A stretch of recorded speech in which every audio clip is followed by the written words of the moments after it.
Dear listeners, friends, viewers, today is my honor to have my very good friend here, Harish Ramchandani, correct? Did I pronounce it right? I normally just call him Harish, so excuse me when I just struggle with the surname. Now, Harish and I met around a year ago, and I absolutely fell in love with you in a very masculine way. Exactly. I just loved, although you're, I think about 10 years younger than me, I loved your path. I loved it. And I just felt, God, I want to be like him. And I'm honored to call you my friend. I hope you call me your friend also. I do. So please say hello to the viewers. Tell us a little bit about yourself, and not like your CV, just share with us, where are you on your path, where do you live, family, so forth. Please. Welcome. So thank you, Dariush. My name is Harish, and I have. So I grew up in Dubai, and. Were you born in Dubai? No, I was not born in Dubai. I was born in India, in Jaipur. So obviously we come from I'll go a little bit more back before I was born. So just to have an idea on the history of our community in Dubai. So we're basically a community called Sindhis. And the way it works in India, everybody is known from the region they come from. So if someone's from Punjab, it's Punjabi. Someone's from Kerala, it's Kerala. How many regions are there? Because people tend to know. They're states, basically states. Yeah, I think. How many states are there? I think it's 28, if I'm not mistaken, 26 or 28 states. So everybody states. knows these 28 states, and if you say this, they go, all right, they are good at commercial. I mean, generally there's a stereotyping, but it's not right all the time. Yeah, you have your exceptions over there. Like they would say the ones from south, the Keralites, are good at engineers or accountants, but then you have some of the biggest businessmen also in entrepreneurs in UAE from that region. So generally it would be the exceptions everywhere. Don't stereotype, but yes. Yeah, but exceptions everywhere. So we come from a community called I come from a community called Sindhi, and we were from a region called Sindh. Now, during the partition in 1947, when the Sindh was 100% went into Pakistan. So when they did the border, so we were one of my grandparents were refugees. So you're in the west coast? The northwest. Northwest. Northwest. So my grandparents were refugees, and I mean they were part of is one of the biggest or the biggest migration in the history of mankind. I mean, so I think were they Muslims? No, they were Hindus. So they were Hindus. So because they were Hindus, so most of the Hindus moved towards the India side, and as Pakistan was declared as a Muslim nation. So or not all, but many Muslims did move towards the Pakistan side. Okay. So of course we went. I mean they had their difficulties, but Sindhis generally, if you talk to anybody from India, Sindhis are known as businessmen. They're mainly 80% of Sindhis are generally entrepreneurs. They'll always have this idea of. I guess as refugees, were they like that before 1947? No. Before 1947, so Sindh was a very rich state, and my grandparents were very wealthy. They were living in India. We call them havelis or mansions, as they call it in English. So they're like 20 bedrooms, 15 bedrooms, and big houses. But during the partition, they just left everything and came back. And we were the refugees for some time. And Did they get compensated? What I heard the stories is that they got some houses, government, like we call them, like solid or pakka house in India, like solid houses in India. A roof over your head, but not mansions. A roof over your head and all. And then, everyone got a basic. So my grandparents decided to move to Jaipur. So a lot of the Sindhis spread over the northwestern region. Some went to Ahmedabad, some went to Jaipur. A lot of them went to Mumbai. So different part of the regions they spread around. But I mean, like I said, that we generally say if you're born in a Sindhi's family, you're already halfway there as an entrepreneur, because it's in your blood. And typically, if I would go for a family gathering, or if I'd go for a dinner with friends, or it'll be always business talk. So you pick up so much from the community. My uncles, my father, my relatives, whoever I talk to, you just generally pick up so much of entrepreneurship just by the surrounding you are around. And that really helps, so that really like sort of, like in a doctor's family, everybody's talking about medical, in a maybe a scientist or engineer's family, everyone's talking about engineering. In our generally family, it would be mainly business, to be honest. So you're sort of like you're born into that. And not just from your father's side, you got an extensive, broad feedback about business, right? So you're sitting in a group of business people, so you're hearing different different angles, different perceptions and views and ideas. From bankers, from our customers, from everybody. Priceless. And generally even from friends, even if they're not in our business, they would talk about how they run their businesses, how, like from you I've picked up a few things and adapted in my company. So we just generally pick up things, whatever around us. So it's a lot of... You're a magnet. Yeah, learning from the environment. It's like how a child learns. A child learns more from. Yeah, but you want to learn, and lots of people, Yes. information is out there, but they don't want to learn it, right? So you brought up with the idea of I'm going to soak up all the information soak from in everyone. There's no everywhere. judgment. There's no nothing. You soak up and then implement. That's how generally I would put it. I mean, one of the ways, I don't know if that is the reason, but I never did a school. Like I did high school, so I passed my 12th standard. I never went to collect even my grade sheet or my report card for 12th standard, and I started working. You sound like And me. so I I was never seven- went to college, never- university, yeah. nothing. So at the age of 17, I started working, and yeah, that was my learning. So I never had a book knowledge. Yes. So I always, and I guess that helps at some point, because for me there is nothing called, oh, this cannot be done, or I don't have limitations, and I don't have anyone, I've not learned from someone or assumption that, okay, this is how it's done or this is how it's not done.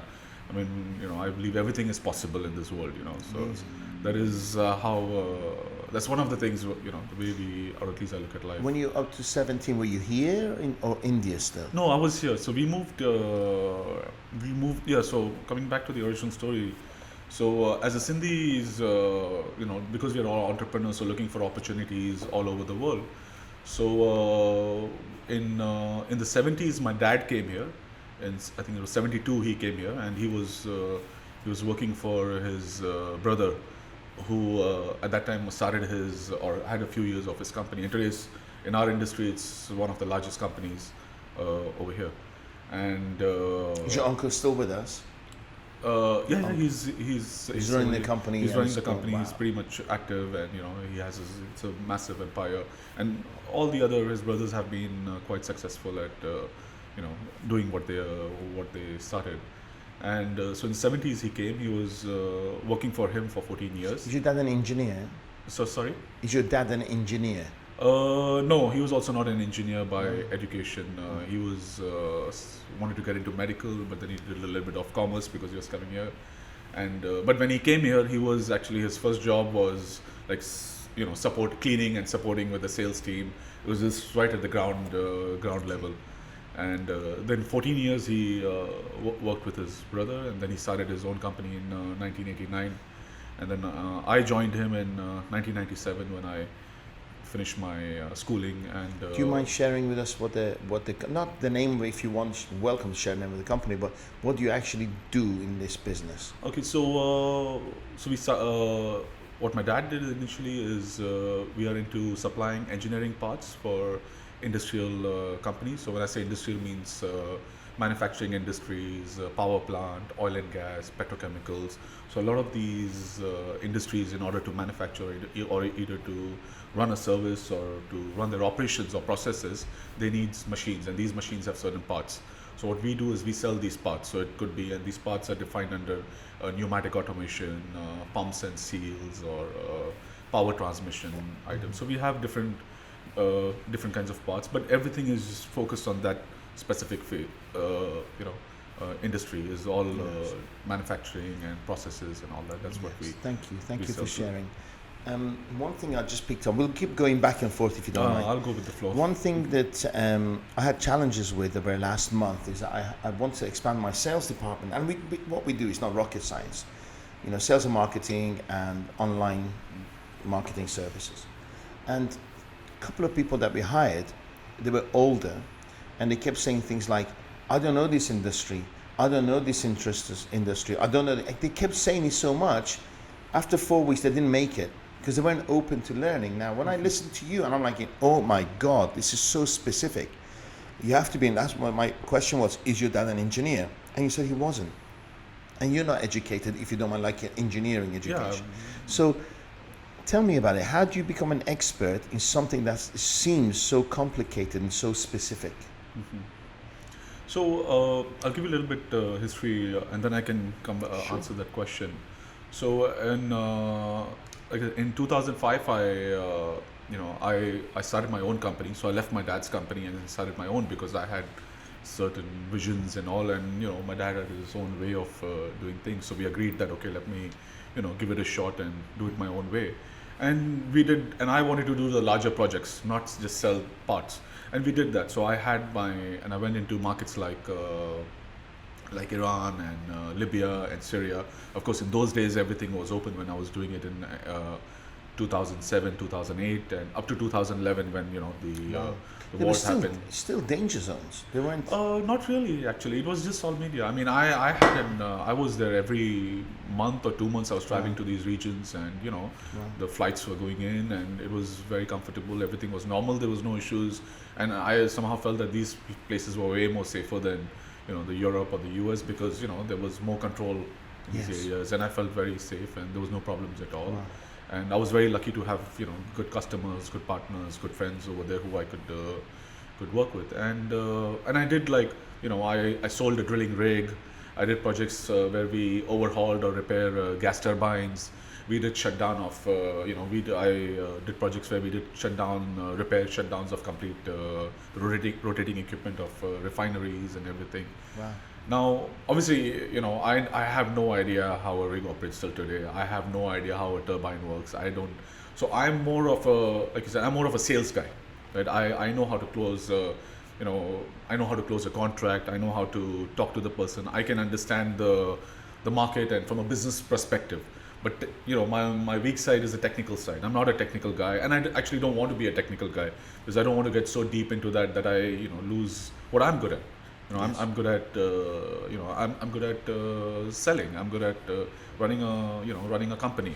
So that's what I focus my strengths on, and then I let somebody else do what they're good at. So we hire the engineers, or I mean, right or wrong is generally after you hire them you sort of find out. I mean, we don't know. You always have your good and bad experiences, and then from that you learn, and then you pick up what is the right thing or the wrong thing. And right or wrong is different for everybody. Is different. Something right or wrong for me is very different from right or wrong from your. I think it's the way you do things. It's the way, I think it's synergy with the way you do exactly, things. that's yes. the thing. Whether I have the synergy with that person. And Are they that person, representing you correctly? exactly, that's the. So that's what I was, and that was my way of doing. So I used to go in, develop relationships, build contacts, get the contract, and then I would hire, depending on what sort of contract. Or How so I did would you know? be the How did you partner. know? Because this is early internet times, right? So how did you know these kind of contracts are existing?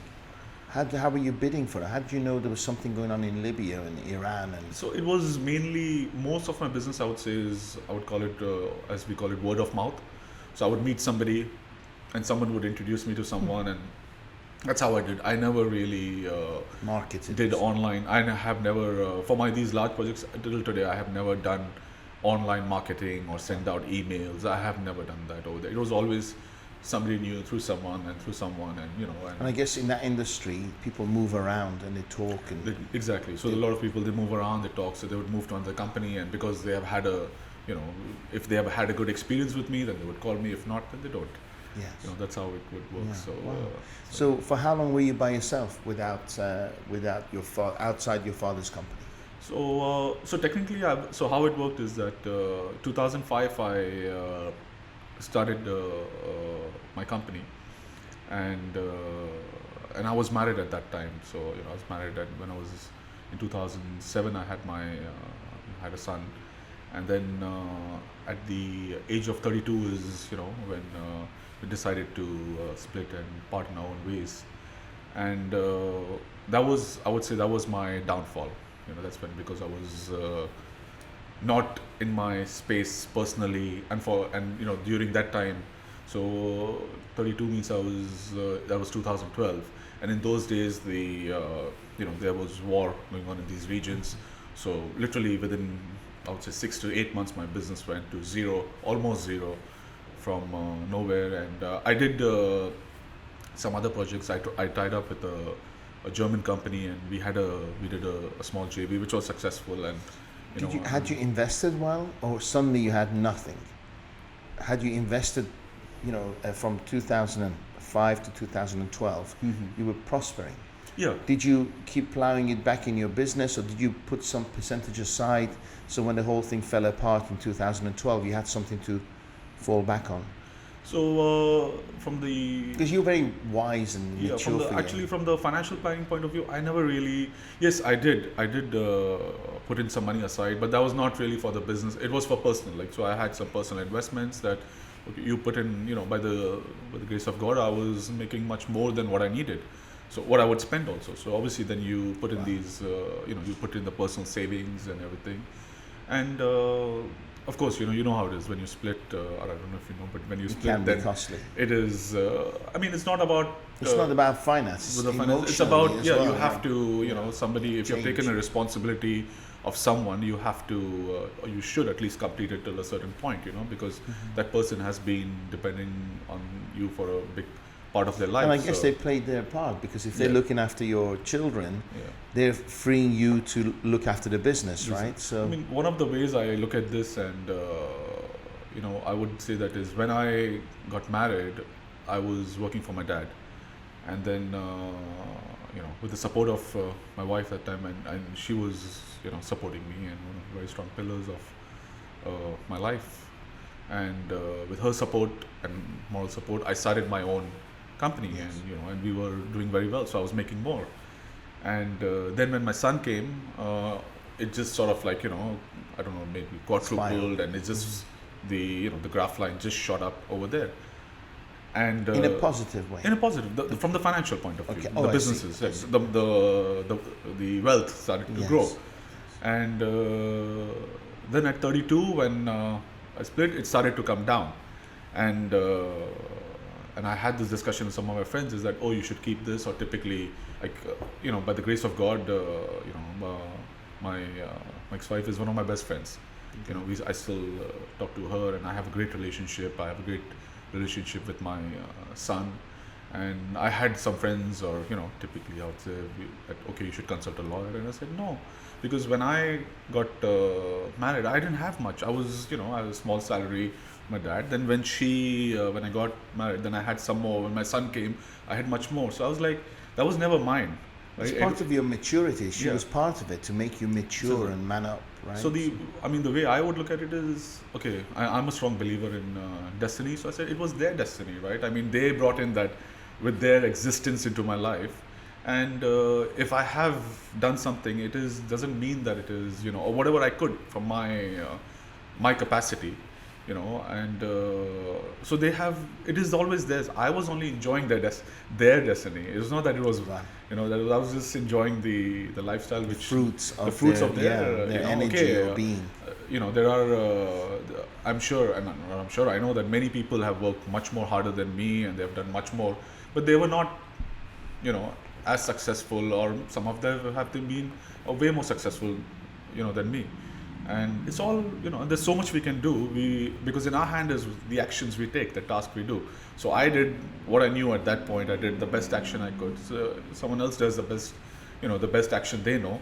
But after that, it is, the universe is there to give. So I was like, okay, this is. Well, I have ex-friends who weren't as upholding to their values as you have been, and they're not my friends anymore.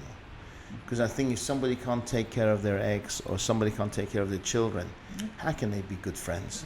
How can they have any values or anything to? And I don't want to be in that energy. And it's amazing that if I ever in the past done business with people who haven't been there for their kids, then no wonder they have no values, right? If they can't look after your own kid, how are you going to look after your business partner or your staff? Yeah, so it's a good way to judge people. At least till they're 18, you have to be there, not only financially, but you have to give as much time, or put in your values, or what because the way the kids learn, it's not it's not from the books or something, but they learn from their environment. They learn from their fathers or their mothers, and their they need both. They need both. Yes, not one father can be both mother and father, not one mother can be both father. It's not easy. It's not for them, and for the a single parent, it's difficult. So your son's, how old is he now? He's 12. 12, yeah. Amazing. So you got the teens coming soon. Yes. Oh, I'm looking forward to that. It's going to be fun. I'm looking forward to that. So The business took a downturn 2012. 12, yes. Did that put pressure on your personal relationship? Or was it there before and then? I would say it was there before. Over there, we had we were different people, so we had different ways of doing things, which we both are today. We're at a point where we respect each other for whoever we are, and it was there before. And of course, when the 2012 happened, then a lot of it's just sort of like everything came in at the same time. The personal, it was magnified. The business, everything was just at the same time, and then we split. And then I remember when I went to my own, I moved into my own apartment, and I was sitting alone on the first night, and I was like, why am I so unhappy? I was just, what all we are striving for, that's what we are taught, right? As a child, okay, you have to get a job, then you have to get married, and then you have to do kids and everything. And I did everything, right? I checked all the boxes, and I tried to do better than what I was, normally, or the norm, or what I would see around me. I tried to do better than that, but still I was unhappy. So, and then that's where my whole search came into myself. I would not want to use the word. So you went into personal development or spirituality then? No. Till that time, for me, it was just business. That was, like I said, because we were from a business, that's all I knew. Yes. I didn't know anything else. I didn't know anything. Okay, my parents, I would say they were into spirituality. I did hear things from them, but I never really, followed it. For me, it was always about, making money. It was about my place in society, or which car I have, or which house, because that's all I knew, and that's what I was doing. But none of it gave me. You always like Porsches. Yeah, I do. But now I'm going for EVs now. So So that I was never, and that was the question: is why am I not happy? I had a beautiful family. I was living in a nice house. I had nice cars. We were traveling to nice holidays. We were doing everything. But still, it was, and I was like, this is what this is what everybody told me, that you do these things, or what I learned, and you'd be happy. But I was still not over there, and that's when I sort of like started looking at other options, of things, that where is happiness. And then after sort of few years, I came to a conclusion that it's all within me. There's nothing outside, everything is. Did you go? You said 2 years is a long time to look within. Was it tough? Was it tough 2 years? I would say in a way the journey started in 2012, and then in 2016 is when I was sort of burnt out, I would say, personally, and that's when I sold one company, and one company I lost because one of my partners, he decided to take all the money, so it didn't work out. And then I had something with my dad, which he took over. So in 2016, literally in 3 weeks or 1 month from the point I decided that I had to do something about this, till I shut down everything. It took a month for me to close everything. And then for almost 16, 17 months, I was not really working. Wow, it's not that long ago. Amazing, Harish.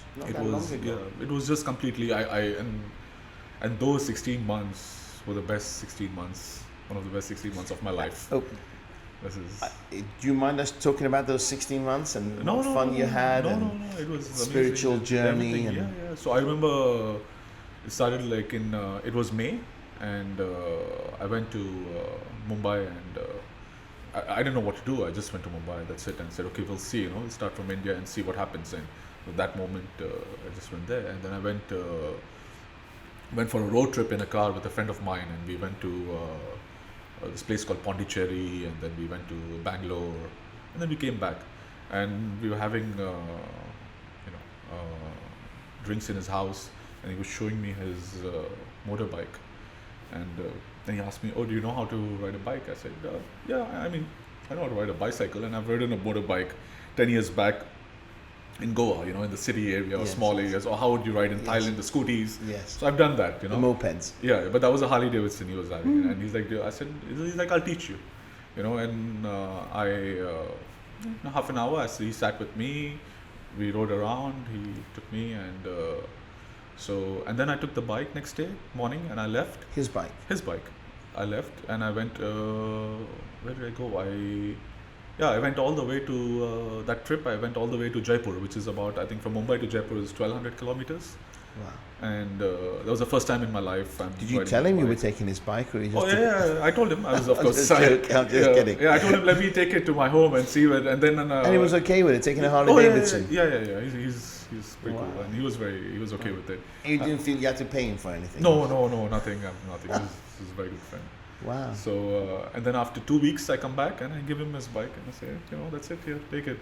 And that's when my journey across India started, and I was just wanted to explore, because India is the as we read or something is a source of yoga or spirituality, as we call it over there, and wanted to see what it is. What is all the all everyone says is within, but what is within? That was my and you had one question answered, and then you had 10 other questions comes up, and then you had those 10 answered, there are 10 more coming up. So and it just was an ongoing journey, and but it didn't stop at India, did it? No, it didn't. I was that.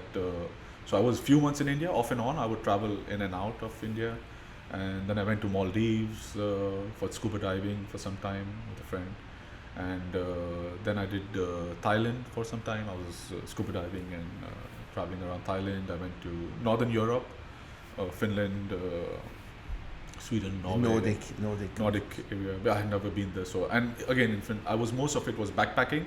So none of it was. You had no idea where you were going, but I had never used to book anything. So if I would come back, I would just get up in the morning and see, okay, do I have the visa to travel this place, and just go on, Skyscanner or these other ClearTrip or whatever these booking sites, and book my ticket and fly. Listeners could be thinking, hang on a second, he had a son then. Yeah. Because this is really, when I first heard it, the first thing you can think is, wasn't that selfish? Then later on I find out it actually wasn't. So can you share with me how you could take all this time and not be there all of the time for your son without feeling guilty or bad? Or did you feel guilty at the time? What was your emotions you were going through? Never. So because I know you're an amazing dad. I really respect you as an amazing father.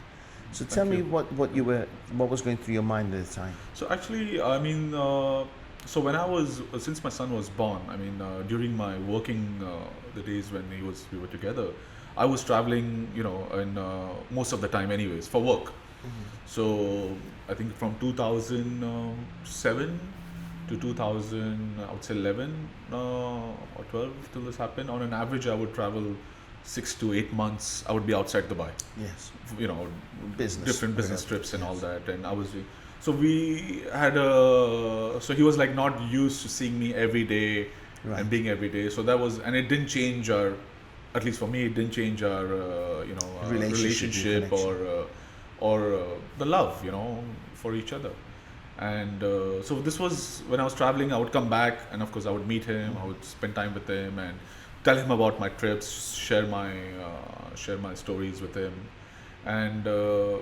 My role in his life is as the cool dad who does all the stuff and all, but I would say the day-to-day credit I would give to his mother. She's the one who puts in the day-to-day. I'm like the. You give me the cool one. You give me the Fonzarella. Do you remember Fonzie? Do you remember Fonzie? No. Happy Days. Okay. You're too young to. Oh my God, I can't believe. Happy Days. There was a cool dude called Fonzie. Okay. It's a black leather jacket. And it was and it was the coolest guy in the world. Anyway. Okay. Shows my age. Let's move on. So we always had that relationship. And did you come back and say, this is where I've been? Because when I go around the world, I always buy fridge magnets. So I would buy different things, sometimes magnets, sometimes toys, sometimes whatever I feel he would relate to, and then share with him my experiences and where I've been and what I've done, and I always did that with him, and is he a free spirit now? Is it more like you, or is it more like mum? He's a good mix. He's but a of good both, mix. Right? Yeah. So he has the guts to travel. If you feel, or do you think he's more like a stable? I guess time will tell that. We need to. You don't know if he's got his out. desire to jump ship and travel. No, he doesn't discuss. We don't know. I mean, we haven't. I guess time will tell. Of course, at the moment he's more sensible education. More like he's more safe. Like his mom is very safe. Like she wants stability, safe, everything. That's what he's more. But he has that adventurous streak in him. I mean, tell me, you went to South America. Yeah. So during that trip, I went to Mexico, and then I went to. It was not during those 17 months, but after that, at some point, I went to Peru, and that was my Mexico, Peru, US, and I was. Americas. There's somewhere I've never been. South America. Did you go to the Amazon? Oh, so that story about the. I went. So when I went to Peru, I went with a friend of mine, and went for this thing. I don't know if you've ever heard. It's called ayahuasca. Yes, we spoke about it briefly. Did you? Sorry, we're going to go to ayahuasca. Did you actually go by road to get to where you were? Did you fly over the Amazon? Because I can't imagine how big the Amazon is. So I didn't actually go to the Amazon jungle per se. Okay. I didn't do the Amazon. So from here I went to Peru, to this place called Sacred Valley. Which is, so you had to, so I flew from here to Florida, Orlando. From there I took a flight to Lima, and then from Lima I took a flight to Cusco, and then there was another few hours drive down to. Is that near the Inca Trails? The Inca Trails, exactly. The Machu Picchu, that's where it is. The Machu Picchu, around that area. So when I went to Peru, it was I did this thing called ayahuasca, which is basically a tea, as you call it. It's all natural. It's a herb, and from the herbs that are only grown in the rainforest, in the Amazon rainforest. So they brew the twig and the leaf of a plant, and then they create this a specific tea called or a drink called ayahuasca. And so there's a skill to it. You can't just pick up the leaves of a tree and make this tea. No. It's done by proper. It's done by proper shamans, and you have the. It's a ceremony. It's like it's a proper thing. So it's not. Do you know how? It's again medicinal. Do you know how far back this goes? Forever, thousands of years. It's 1400 BC is what I read somewhere. So it's the 3,500 years. Years. That's what I was reading. Goes back, and it's not a. So it's basically ayahuasca rises your DMT, but it's not recreational. So you can't just sit around with friends and have it. It's medicinal. So that's how the Incas would cure. So what I understand from it is that typically when we cure from the level of mind or body. So that's how today the medical science works. So if you have a cut or a wound or a broken, they will cure it with your body. If you have some stress or certain depressions or whatever, anxiety, then you're cured from psychiatry or different. You have different the mind. The mind. But ayahuasca or the Incas believed in curing from the level of the soul or the energy or the aura, whatever. Everyone has a different name for that. And they used to go. So the shamans would go into your energy levels or into your energy through this drink. So they will make you have this drink which would expand your energy, and then they would go into it and heal you with whatever issues you have. Of course, I've met people there who told me stories about they were cancerous and now they are cancerous free, and I've met people who were had some back ailments and couldn't walk properly, and after this they were. So I heard a lot of stories. I met people over there with everyone has their own journey and everyone has their own story. So of course I didn't have any of those issues. I had no depressions or anything. I just went to experience it. But it was I would say one of the most life-changing experiences, because after 2012 my journey is to enhance my energy, not to enhance my wealth. Because all the while till 2012 my journey was always to enhance my wealth, to have more wealth, to buy more material things, and then slowly I changed towards enhancing my energy. Of course, we live in Dubai, and if you have to live a certain, or you don't have to, but you're used to a certain lifestyle. Exactly. Why not? I mean, I would say if you have if you can afford it, why not? As long as you're not taking loans, as long as you're not, you're not like breaking your back to, and it's not to show somebody else, it's for yourself. So if you can, why not? There's nothing wrong in that. So yeah, we do enhance our the abundance, but in a in the way how much we need it.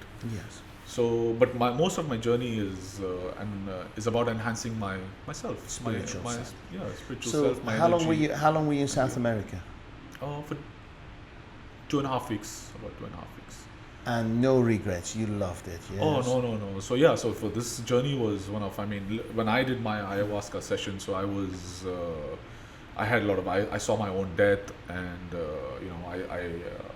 I met people who had spoke to people who died.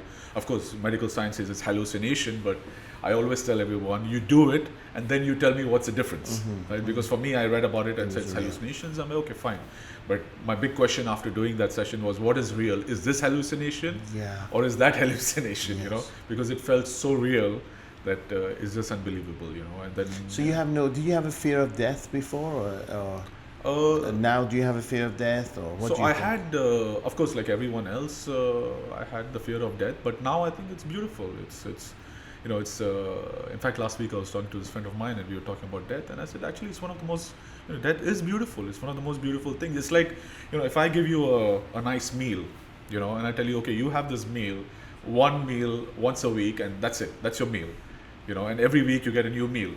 So you would eat that, you would, cherish every bite. You would eat it slowly. You would enjoy. I mean, you would feel that food going all the way down, and you would enjoy it. The death is the same thing. If we accept that at some point we are going to leave, I mean, we are not here for permanently, and we are going to leave. So automatically, you would start enjoying every breath, every moments you have, every time. Whether you are, it doesn't matter what you're doing. Whether you're working, or whether you're with your family, or whether you're traveling, or irrelevant. I don't think it's a morbid thought. I think it's a blessing to know that it's going to end one day. So cherish every day. Cherish everything, because all this is. Because most people say, "Don't talk about your death. Don't talk about your death. It's miserable, depressing." I said, "No, because that day is going to come." Yeah. It's normal. It's like it's one of the human processes, right? And the thing is, we accept it, and because all this is temporary, right? All this is going to go. The body, the mind. Everything is going to go. Oh my God, it's all going to go. What was it all about? And that's fine. So we enjoy it, right? And especially in today's situation with amount of the panic and fear and all. So, everyone's just afraid of death. I think bring it on. I look at it. It's my time. It's my time. We had this. We hugged each other, didn't we? Yeah. And we thought, screw it. If it's meant to be, it's meant to be. Of course, you don't live a. Don't be stupid. Yeah, stupid. You take your precautions. You take your whatever. You face the situation the way it is, but you don't panic, right? You don't. I mean, like we were, with the things going on nowadays, and I was talking to some friends last night. I was telling them that the economic hit which is going to come is going to be much worse than this virus itself. Absolutely. I mean, you have a virus. Oh my God. You're going to recover in 2 weeks. Cruise lines, airlines, events, all the repercussions of all the businesses. And when they're going to come out with their results every quarter, and it's going to be bad. The Starbucks, the coffee chains, the hotel chains. It's all going to just. I mean, I was reading this WTTC report, the World Travel and Tourism Organization, and they were saying that they're going to, because of this, they're going to expect 50 million loss of jobs in travel and tourism industry. Absolutely, that's huge. That's a lot of. I mean, the problem is that the larger organizations will somehow survive. It's those SMEs. Who are relying. The SMEs, exactly. They don't have 12 months of cash flow to support them. Exactly. They live month to month. Exactly. That's. I mean, that's, and the same thing goes with the person who's having a job. And that's what I told him. I was talking to my, my staff, and I said, okay, I'll support you till a certain point, but then, okay, if it goes on for 1 month, 2 months, maybe 3 months, or depending how much we can push this, we will. Yes. But then after some point, I don't have an option, I mean, there's nothing I can. It's sad because you can have a really good business, but if others are panicking. Yeah. Now, I had a meeting this morning, and I said that when I started in sales, I noticed a pattern developing that when I was in Manchester, and every time I was knocking on doors at 6 p.m. on a Friday evening, I was really successful. When I was knocking on doors at 8 in the morning, I was successful. When I was knocking on doors and it was raining, I was really successful. Do you know why that was? Because you were knocking where no one else was. When nobody else was knocking. That's right. My competition were too scared to get wet. Yeah. Yes, and guess at those times when they were all in the pub, the owner of the company was locking up the door or opening up the office. So I was getting to meet the decision makers. So I urge my clients not to panic, because this soon shall pass. In 2 months, nobody will even, this will be history. The war's not going to continue. I've read this doom and gloom, the universe is changing and all. It changed a little bit. But here's the thing, if you spend your money wisely, you can actually make a lot of money out of this situation. But this is the problem of, it's the human, the humankind is we live in fear, right? What is being sold today is not a product, is a fear. When the pharmaceuticals are selling us a medicine, the insurance is selling us, it's scaring us, right? It's a fear they're selling. When the insurance companies sell you, they sell you fear. When or when education is being sold, if you don't get a job, if you don't have education, you will not get a job. Or so end of the day, it's a business of fear. I mean, we use it also sometimes. I go to my customer and say, oh, you know what? If you buy a lower quality product, it will not be my. It's gonna fall apart. Support it. In a way, we are trying to sell that because we know that's what sells over there. But if we are conscious and we understand where we are, or we understand ourselves, then we don't need to be afraid. There's nothing. Okay, you're precautious. Do you know what my fear is? That governments, started from the States, for instance, will say, right, we've got this vaccine. Okay, if you don't have this vaccine, you can't come into the US. And suddenly every country copies this. And then we are forced to be vaccinated. We don't know what this vaccine contains. 6 months down the line, it can give you cancer. It could have problems. There could be chips in there that monitor your movement. It could be all sorts of things, in my humble opinion. Because I want to have the freedom. If I want to die, not have a vaccine, or my kids, leave them alone. But I think the big brother, the universe, the capitalism, whatever you want to call it, may force us all to inject ourselves with things that we don't know anything about and haven't been tested long enough. Maybe it was tested years ago.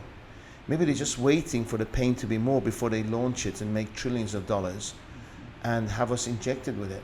It could be, yeah. That's my fear. That's the thing. We live in an economic circle, right? It's just we are like a hamster who keeps running and running and running, thinking that I'm really going fast and going ahead. But we are at the same place, and that's how the system runs in today, right? We're just in this economic circle where that's all we're running after, right? Making what we do, you make money, you spend, and you make some, then you spend, and that's it by doing plus.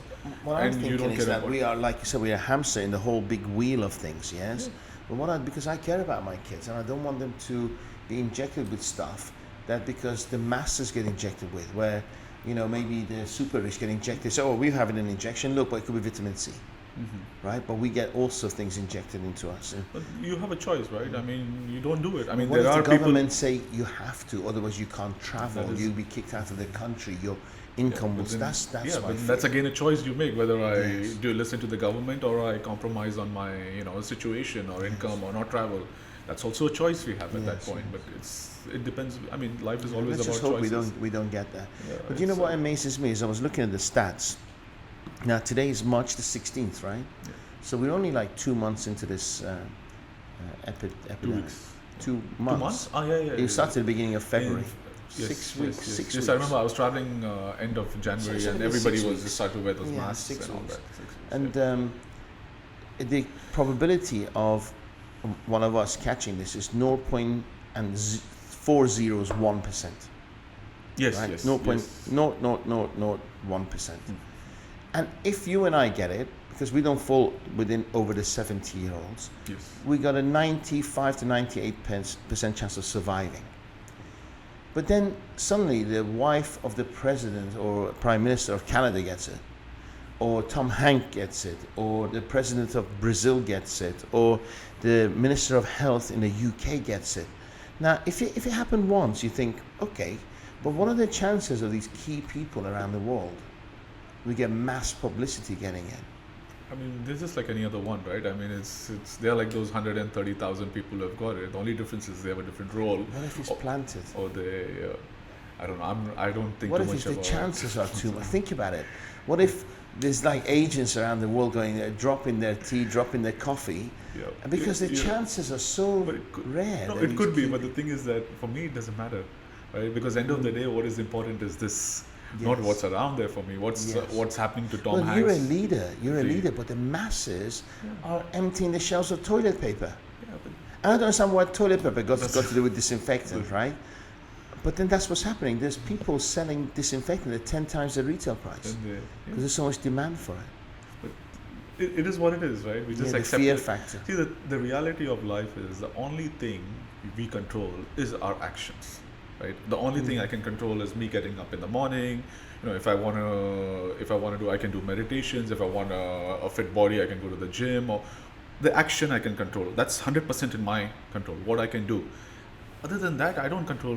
No one controls anything over there. We just accept what is there. You know, you just don't expect anything, and you accept what comes, and that's how it is, and that's conscious living. And by doing that, you control the environment you live in, right? Because you can control your emotions and thoughts. And what I say is, the higher being is within us. We all are higher. Because some people say, you know, God willing, it's going to happen. I say, yes, but God willing, you be alive, right? That's the only thing that you don't control. Everything else you can control. Am I right? Your health is what you can't. Even then, you can possibly. I mean, you can control. Like, so for example, I can eat healthy food. I can go for my walks. I can go to the gym or whatever. So if I have, let's say, if I have diabetes, then I avoid the food products which and increase my diabetes and all. So that action is 100% in my, in my control. Like, for me, like I stopped meat a few years back. Then I stopped drinking some time back because I just was trying. Like yesterday. I stopped drinking a year back. I'm just joking. I know. Year and a half. I was say some time ago. It was like only like yesterday. I'm just joking. I'm just kidding. So you're a vegetarian, right? I'm vegetarian. So for me, it was just like, okay, let me try and see how it affects my body. The result was, it worked fine for me. Okay, then let me continue this till whenever I can continue. Yes. And I just keep on moving. But that's in my control.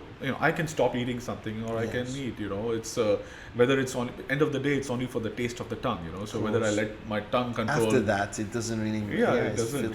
It's so our actions are 100% in our control. So the only thing we can do is our actions. So when I get up in the morning, I don't think what will happen. What my business will happen. Or I get up and I say, okay, what can I do today? I can do, A, B, C, D. I make my list. I do that, and that's it. Oh, by the way, once you went on a spiritual path, I want to tell the viewers that you built your business, you bought your dad's business, you built it again, sort of like and you're prospering once again. So, and very humbly and very gracefully, I must admit. And I admire you so much because you still build the materialist, you built the business, and you built a very good business. You systemized it, and you still fulfill your spiritual path, right? Yeah. So the way, of course, again, like I said, that most of my time, or anyone's time in this city, or any city where you're, where you're running a business, whether you're doing a job, so most of your time, the day goes to enhance your wealth.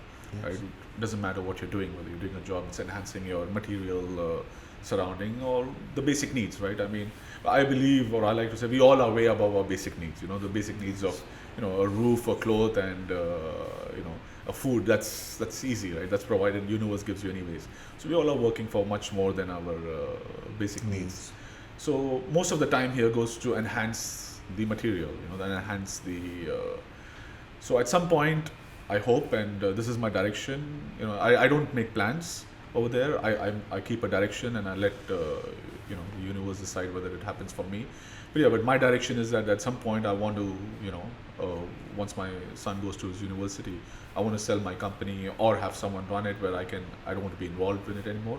Do you work every day? You go to work every day? I don't want to work at all. It'll be like not working at all. And then I want to travel. No, do you work now every day? Oh, now you I'm go working, to work every day? Yeah. Now I work 5 to 6 days, sometimes 5, sometimes 6 days. Do you get stressed? A week. Not really. There are moments when it gets, I have, like everyone else, I have my journey, I have my weaknesses. And how do you deal with it? So now, before what would happen is if something would happen, it would just, the issue would keep continuing. So if I had stress, it would continue for, maybe for days, depending on the kind of the stress, for, hours or days or months or long time. Now, there's sort of like a checklist in myself. So something happens and because you process it. I process it in a different way. So okay, can I do? So it's if I have a situation, I say, can I do something about it? If I can do something about it, I do whatever I can is in my capacity, and then I just let it be. I've done my best. There's nothing more I can do. And if the situation comes, I say, okay, can I do something about it? And if it's not in my control, I can't do, then I just let it be and just accept whatever the, you know, the outcome of that would be. So that helps me to sort of overcome the situation, because like, you know, that any business you run, you have, you know, every day you have new challenges, you have new hurdles, and absolutely. yeah. I say to my son is that come to work hoping you're going to get challenges, because that's why you're a gladiator. Yeah. That's why people look That's up where to you be a learn. leader. Yeah, yeah. Don't think, oh, I hope there's no problems, because there's no growth. Yeah, I mean, I think problems are important in anyone's life to learn. That's where you learn, you know. So if you have a business and, you know, let's say you have a lot of us in our, especially in our community, a lot of us take over our family business, and Yes. you know, like I have taken over my dad's company, and we all do. But if it's easy, you know, if there is somebody on top of you to make sure Yes. that all the mistakes have, you know, been covered up, or Yes. you are not responsible for the, you know, the loss of the company, or someone takes care, Yes. then you would never learn, because it's, you know. But it's important, you know, that everybody who comes as an entrepreneur, even if it's, you know, if it's family business, maybe a small part of it, he should be responsible for the P&Ls, for the balance sheet, for the cash flows. That should be his responsibility. Do you take your son to business? Do you take him to the office? Do you talk business to your son? No, I don't. Oh, really? Talk. I thought you'd be teaching him about business about. No, I'm from a school of thought where I think he should do what he wants to do. So I don't know what will happen, but I don't intend to leave my company for. I don't have this thought process where I pass on the business I to my didn't son. pass on, but I always thought if I go, can he stand up on his own feet? Of course, I mean that depends on what we have, you know, taught them, not what we have given them. Yeah. So that is what will help him. I mean, my you know, my school of thought is that I give him the best possible education he wants, or best whatever he's good at. So, for example, if he's good at music, I get him to the best, you know, possible. Is he good at music? No. So What's he good at? he's good at academics. Like he's good Okay, at, like, okay. for him, when I drop him to school in the morning, and he's like, yeah, today's an Can't exciting, wait. It's like today's an exciting day. you definitely like me. Yeah, I have maths, I have science, and I have English, and it's going to be a fun day today. You And know? you go, okay, son, off you go, off Yeah, you go. I was like, okay, that's not my, Yeah. you know, that's not me. Amazing. That's He's like his mom. Yeah. That's his mom over there. So so he's good at his academics, and he enjoys it. He loves reading. He's you know, like when he was 7 years old, he read the whole Harry Potter series, Wow. and so he's you know, and he enjoys it. He genuinely Smart. enjoys it. It's not that he's doing it because, you know, Somebody's forcing him. is forcing him and all. No, but he's good at it and he enjoys it. But Does that's he his get- thing. Is he on the Depends- phone? Is he allowed phones and Yeah, his games mom's and pretty stuff? kept in Strict. control. Like, so he has 30 minutes of screen time, and That's good. you know, So he's and- not banned from playing. He's got balance. No. He has his screen time. But then he's like, now with this whole, you know, I call it the Corona holidays. Yeah. So with this whole, He's got a lot for more the screen kids. time than. yeah, no, he actually doesn't. It's still the same. Really? Maybe a little 10-15 minutes here and there. But then he's like, he reads a lot of books, so he's pretty, like I say, he's very happy with himself. Does he read He doesn't- e-books or is it page by page, old-fashioned way? Both, I think he has a Kindle and he does it both over there. Amazing. So he reads book, he plays toys with himself, so he entertains. So it's pretty, you know, self-content, which I'm like, it's Nice. great, you know, because I was not like that, and Yeah. most of us we are not like that, you know. So Wow. he's pretty. All credit to you both. Totally. I speak to my family, I speak to my wife, and I tell them that you're the coolest dude I know. to the, And really, I mean that. You advised me to go on a course 2 weeks ago in India, and I learned so much. And I thought I knew a lot, but one of the things that I learned was breathing. That how many of us don't breathe properly? You know, like, I always breathe, but I was like, it was all understated, and I started breathing better, and it's amazing how much I controlled my emotions better because I'm breathing better. And I thank you for that. You know, it was an amazing experience. I've been to India a few times, but I didn't really enjoy the trip from the airport to the Goa where the place was an hour and a half of potholes. So it took me a day to recover. But it was an amazing course. Thank you so much. So apart from the South American experience, tell us about another wonderful experience that you remember that you can happily share. So during my travels, I did. I was trying to understand this whole concept of yoga, meditation, spirituality, and of course it's a big. The simple way I put it is that it's like like your education, right? You have maths, you have science, you have economics, you have tons of options. Yes. And end of the day, through all of them, you get education, and then you make money, and you use that money for whatever your needs are. So spirituality is basically, when we say yoga, is about oneness, right? I mean, we becoming one with universe. And then there are different paths. There are a lot of different paths over there. So you have in yoga, they divide into the 4 major ones. Is what I have read. Is you have the Kriya Yoga, the Bhakti Yoga, the Gana Yoga, and the Karma Yoga, the 4 ones which are there. So depending on which path you want, and then there is Tantra Yoga, and there are different kinds of Kundalini, and Kundalini is part of Tantra. So there are a lot of different paths you take. It depends what suits you, right? I mean, what is for you, what you feel or you connect with. You recently attended a course, didn't you? By that famous guru. I did the leadership, the insight with How Sadhguru. was it? How was it? The Sadhguru, that's right. How was it? So I had actually... Because we haven't seen each other since. Yeah, so I had actually did a few years back. In fact, I would say that was my beginning of my sort of inner, is when I did a course in his ashram called Inner Engineering, and that was Inner Engineering, and that was, I would say, is like shift a lot of dimensions within me. Wow. It gave me a lot of it just changed the way I looked at a lot of things in life over there. And then I did, I volunteered after that, at one of the schools, Isha schools. And then recently there was I went in December, I did this. Was it December? It was in first week of December. It was, I think, during the 4 months the National Day holidays, yeah. the Martyr Day National. That's when I went to Coimbatore. And we did a leadership program course. It was more like a sort of a workshop, but it was great because it was not really a systematic way of. It's not like there's a book and you get something and then you have a course and you are.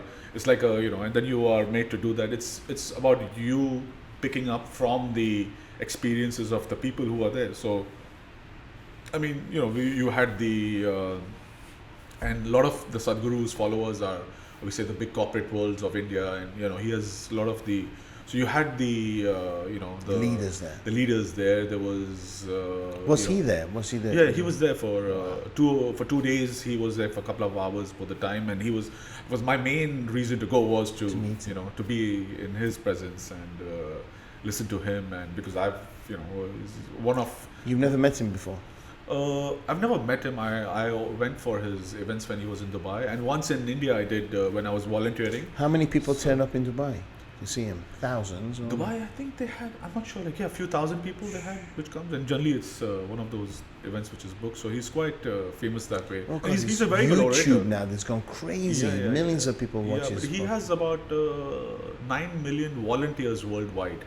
Just volunteers, permanent and non-permanent. I mean, only in his ashram there are about few thousands or tens of thousands of volunteers who are permanent volunteers. Basically, they have left the whole life and just dedicated towards his teaching and his path.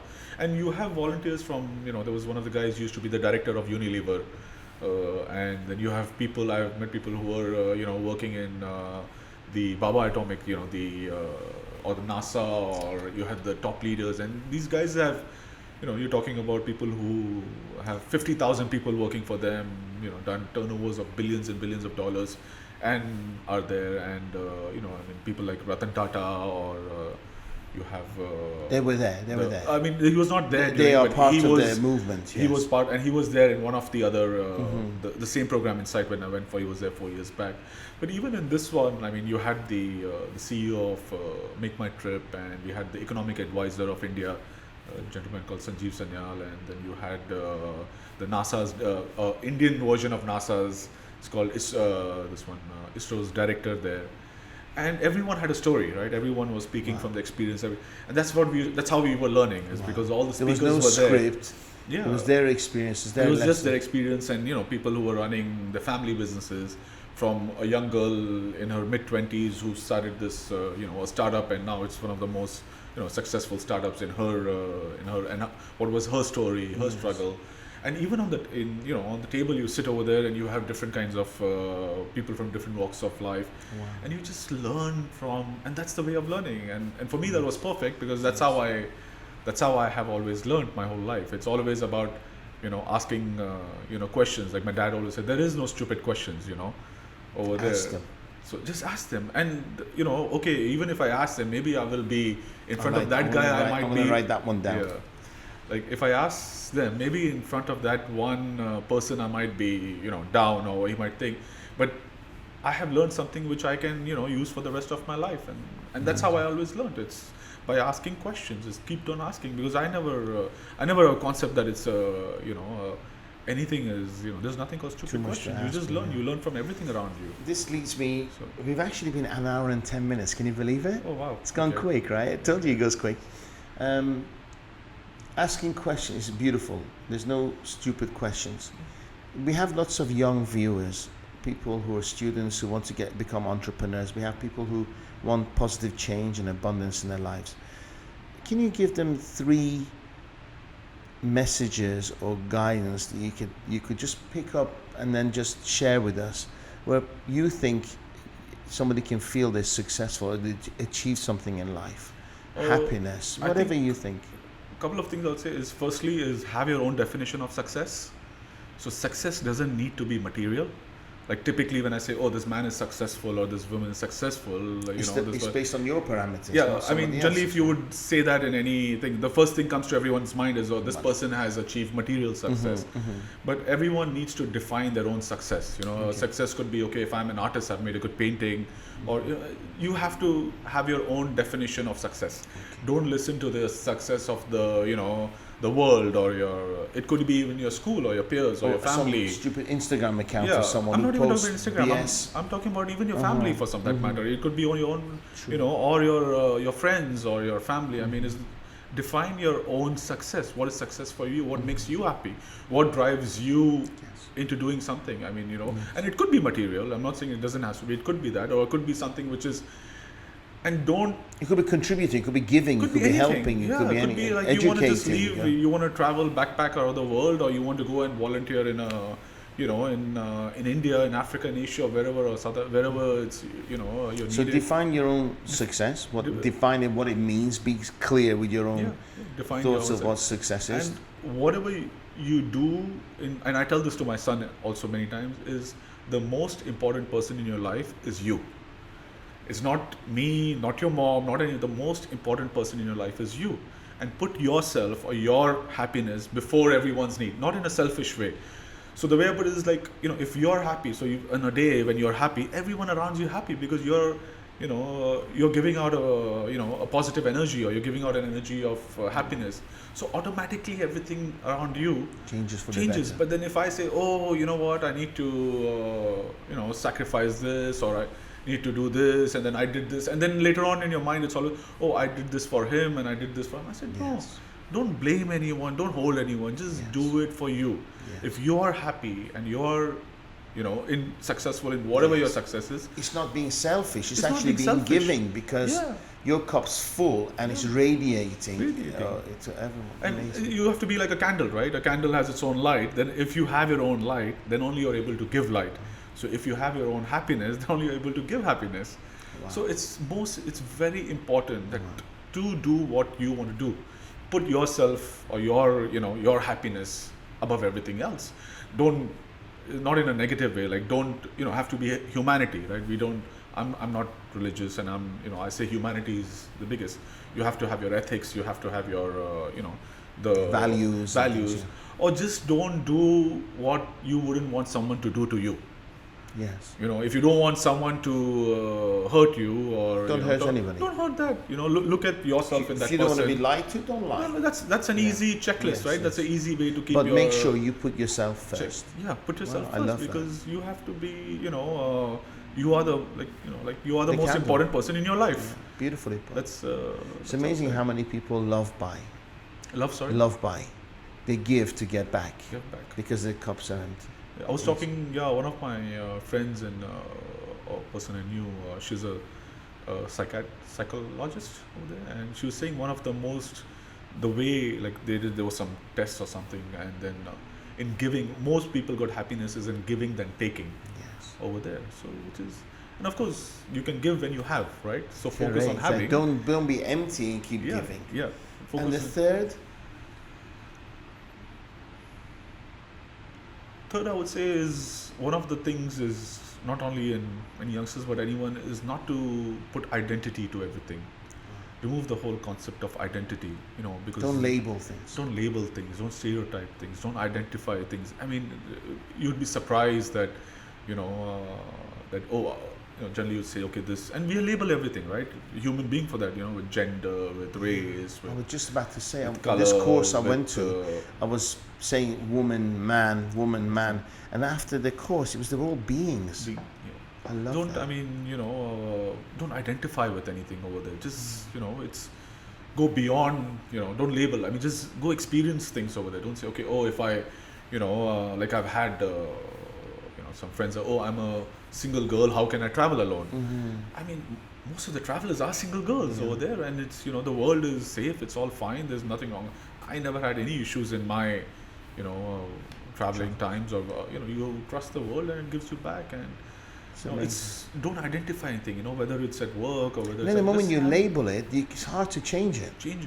Because you have, the problem with identification is not your, it's not that you have given somebody else. So basically what we have done is we have allowed someone else to feed us that information into, and we to control, make you into or to put you into a certain way, and then think that you're doing it, but it's someone else. Have your own opinions about things. Okay, I like something, or I like certain things. I like in a simple way, I would like a certain dish, and let's say, and I'd say, this is, but then I already have a concept in mind. Oh no, this is spicy, and then you have that it's already, because why? Because maybe my mom or someone else or my parents or my friends have told me that this is, but then just eat it and see, maybe it's not spicy. Maybe it is not. Have it. And the funny thing is, you actually experience a lot more, don't you? You travel a lot more. You're open to things, and this journey becomes more wonderful, doesn't it? This journey we call life. See, the whole, it's like let me put it this way: you go for a movie, right? Yes. And you know the whole story from A to Z. Would you enjoy that movie? You can do. This, but because you know the ending, you know the whole story. Like I know the movie. I know that. Sometimes people watch movies because of what they know it. Does that make sense? They go and they watch same movies all the time because they know the beginning, they know the end. But I know what you're saying. But the actual experience of the unknown is taken away, right? Exactly. Because in life you need certainty and you need uncertainty.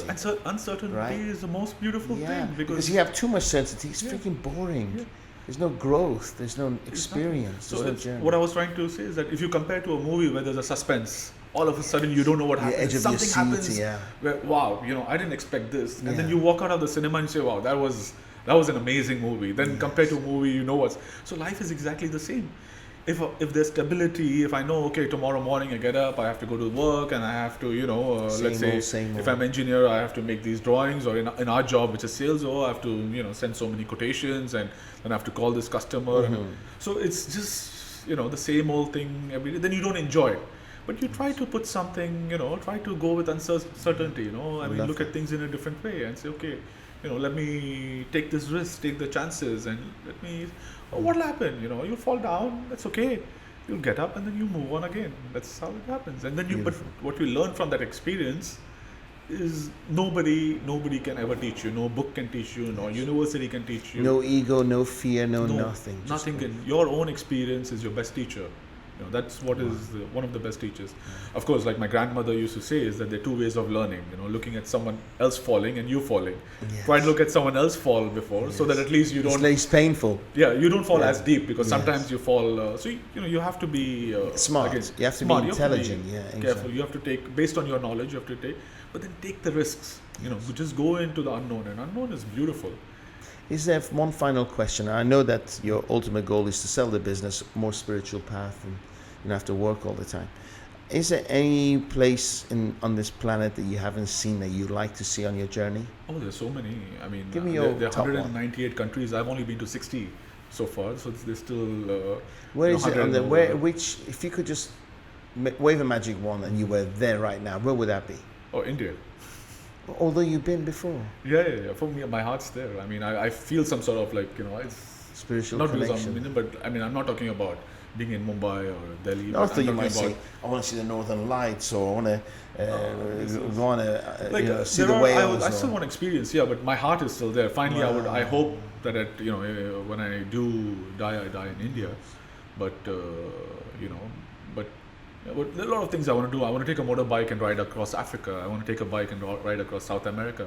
Because when I did my bike trip in India, I realized that's one of the best ways to experience. You wear a helmet. Sorry. You wear a yeah, helmet. safety. Not only helmet, I had the whole. See, the I jacket think being with on a my bike with things a and helmet, proper you're taking everything. don't you take the fun away because you've got this hot Yeah, helmet. but like again, I said you have to be, the basic common sense and basic. I mean, you're in India or anywhere in the world for that matter. Even if you're in Europe, you're the So speed it's still, you're it at can be and- as still as enjoyable if you have a helmet on. Yeah, it's very enjoyable. I always had my my helmet on. I had all my safety gears. I had like a proper, Yes. The padding the and all. paddings and everything. I would never ride Compromise without, on the no, safety. No, you don't because you don't know what happens. But one of the things I would say is riding India in bike is a very spiritual experience compared to. So I had a friend of mine's in Germany, and they are avid bike riders, and I told them that you should go to India. It's a very spiritual experience riding a bike, and they're like, "What Not do you on mean?" the smooth roads of Yeah. Europe. Yeah, Yes. So I said, see, one of the spirituality or the path of going inwards is being in the moment. Yes. Right, because most of the time we are in an imagination, Yes, right? yes. The In past the is an past or the imagination, the future is future, an or, yeah. imagination. But what is the reality, Now. or what is now? Like I said, that we can control actions. We can control actions now, right? The now is the present is the reality. So I said, in India, you're forced to do that because if you're not in your present, You you will did. die. Yeah, So yeah, that's what yeah. happened. Maybe some truck will hit you, or maybe a cow will come there, or You're in the maybe you'll be in a moment all the pothole. time. So you always have to be in that moment. You have to watch what's around you. You have to observe and just be in the moment. And Do you go it's, on any of your travels with anyone, or you're always by yourself? most of it by myself. I have done travels with a few friends and all, but most of it I actually enjoy traveling on my own. Maybe if you fancy ever going with someone for a few days So and you we can can release do me, you let me know. We'll do that. We'll plan a trip then sometime. Man, I love you very much, and it's an honor. Thank you for all the advice. Thank you for opening a new path in my life. I owe you a lot. Thank you, brother. You don't owe me anything. Thank you. Thank you. Thank you so much for today. Thank you. Thank you for coming. And yeah, we'll love to have you back in a year and talk to you about your journey and your growth and your success of your son as I'm well. more than happy to share my Thank story. you. Thank you. So hopefully new stories by then. Thank So- you. God bless. Thank you. Thank you, Thank you. Harish. Thanks, everyone.